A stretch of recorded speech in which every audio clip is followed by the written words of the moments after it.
He was just mopping the break room floor, singing softly to himself like he always did, until the CEO walked in and told him to stop, laughed, said it sounded like nonsense. A couple of employees joined in, giggling, until the janitor quietly apologized and went back to cleaning. What they didn't realize was Marcus wasn't singing nonsense. He was singing in 9 different languages, and what happened when the truth came out?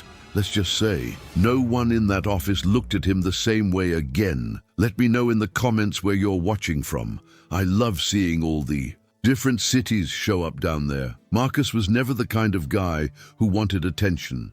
He liked quiet mornings, empty hallways, and the simple rhythm of cleaning before the office filled up.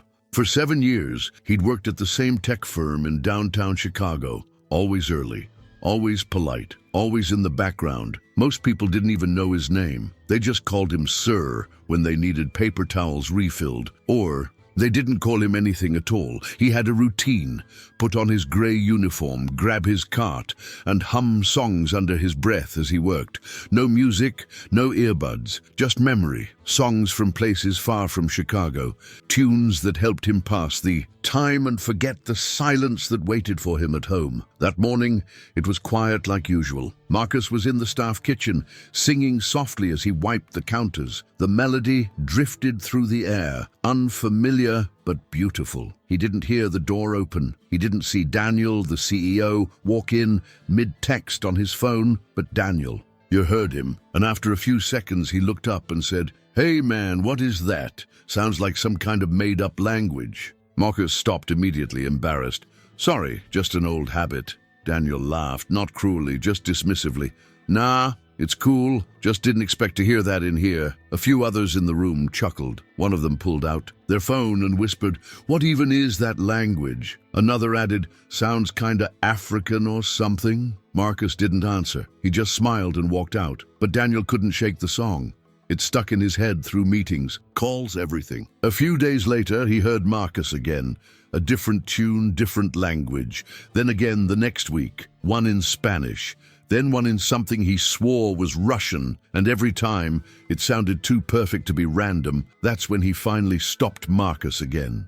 This time with curiosity, not sarcasm. "Hey, you speak all those languages?" Marcus shrugged. "I used to. Used to? I worked in different places. Long time ago." Daniel, still half in disbelief, invited him to the company's upcoming Culture Day event. "Just for fun," he said. "You could sing something.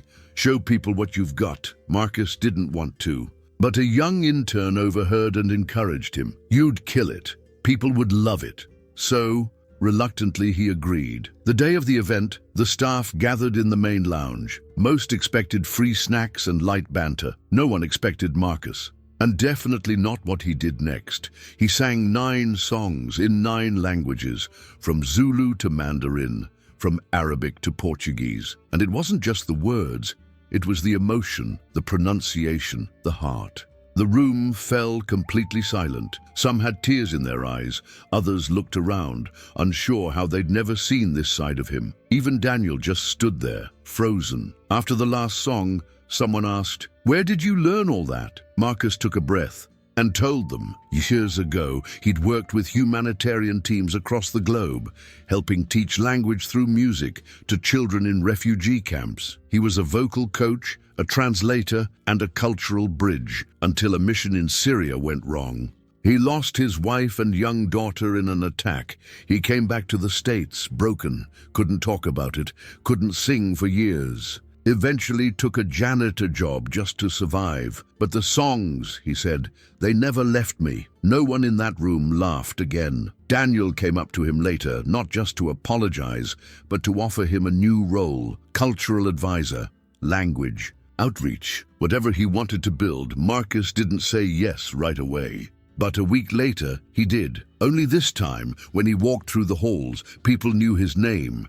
They stopped, they smiled, and sometimes they asked him to teach them a song. If this story moved you, comment the word respect, because sometimes the people we overlook are the ones who've lived the most. There's a story here on the screen that will also move you. Press play, you won't regret it.